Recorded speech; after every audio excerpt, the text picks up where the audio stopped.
Assalamualaikum warahmatullahi wabarakatuh. Nama saya Jemi Sutiani, mahasiswi UIN Rade Intan Lampung dengan NPM 1911000321, kelas G, Prodi PGMI semester 3.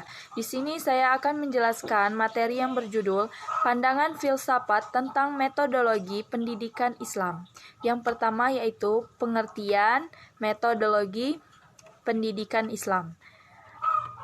Kata metode dalam bahasa Indonesia diadopsi dari kata metodos dalam bahasa Yunani. Kata ini terdiri dari kata meta yang berarti menuju, melalui, mengikuti, sesudah, dan kata hodos yang berarti jalan, perjalanan, cara atau arah. Kata metodos sendiri berarti penelitian, metode ilmiah, hipotesa ilmiah, atau uraian ilmiah, menurut Anton Becker 1984.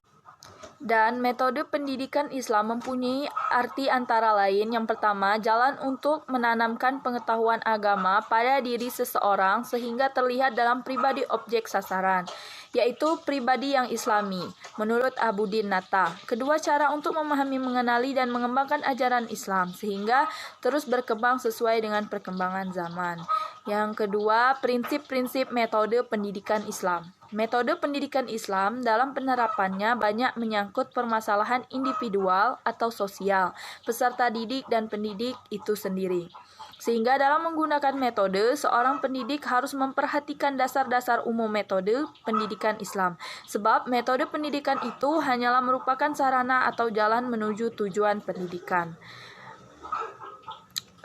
Mengacu pada dasar-dasar metode pendidikan secara umum antara lain, pertama dasar agama, kedua biologis, ketiga dasar psikologis, dan keempat dasar sosiologis. Dan menurut Muhammad Arifin, ada beberapa metodologis yang dijadikan landasan psikologis yang memperlancar proses pendidikan Islam yang sejalan dengan ajaran Islam. Beberapa prinsip itu antara lain: A. Prinsip memberikan suasana kegembiraan. B. Prinsip memberikan layanan dan santunan dengan lemah lembut. C. Prinsip kebermaknaan bagi peserta didik. D. Prinsip persyarat. E. Prinsip komunikasi terbuka. F. Prinsip pengetahuan baru. G. Prinsip memberikan model perilaku yang baik. H. Prinsip praktek pengalaman secara aktif. Dan I. Terakhir, prinsip kasih sayang dan memberikan bimbingan serta penyuluhan. Dan menurut tim Departemen Agama bahwa agar kegiatan belajar mengajar dapat berjalan efektif, maka setiap metode harus memiliki prinsip-prinsip sebagai berikut. Pertama, memperhatikan kecenderungan-kecenderungan peserta didik. Yang kedua, memanfaatkan aktivitas individual para peserta didik. Yang ketiga, mendidik melalui permainan atau menjadikan permainan sebagai sarana pendidikan. Yang keempat, menerapkan prinsip kebebasan yang rasional di dalam proses belajar. Mengajarkan tanpa membebani para peserta didik dengan berbagai perintah atau larangan yang tidak mereka butuhkan.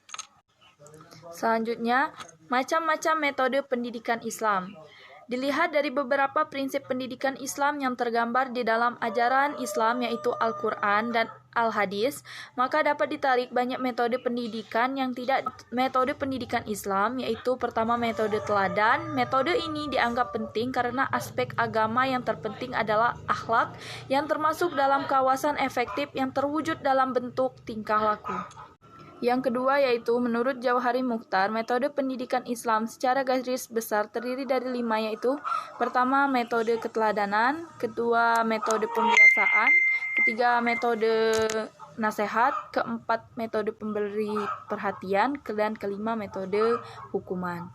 Selanjutnya yang ketiga, menurut Ahmad Tafsir, menawarkan satu metode untuk membuat peserta didik cepat menjadi manusia yang taat beragama, yaitu dengan metode internalisasi, yaitu cara mendidik peserta didik tidak hanya mengetahui agama, namun bagaimana peserta didik menjadi manusia yang taat beragama. Dan yang keempat, menurut Abdurrahman An-Nahlawi, metode pendidikan Islam yang dianggap paling penting. Dan keempat, metode melalui keteladanan. Kelima, metode mendidik melalui aplikasi dan pengalaman. Keenam, metode melalui ibrah dan nasihat. Ketujuh, metode mendidik melalui takhrib dan tarhib. Kedelapan, metode penugasan. Kesembilan, metode ceramah. Kesepuluh, metode tanya jawab. Dan yang terakhir, ke-11, metode diskusi. Dari beberapa metode yang dikembangkan oleh para ahli pendidikan tersebut, dapat kita simpulkan bahwa untuk mencapai materi pendidikan Islam diperlukan berbagai metode yang bervariasi yang disesuaikan dengan materi dan kondisi dari objek didikannya. Sekian yang dapat saya sampaikan. Apabila terdapat kesalahan dan kekurangan, saya mohon maaf. Kepada Allah Subhanahu wa Ta'ala, saya mohon ampun. Saya akhiri. Wabillahi taufiq wal hidayah. Wassalamualaikum warahmatullahi wabarakatuh.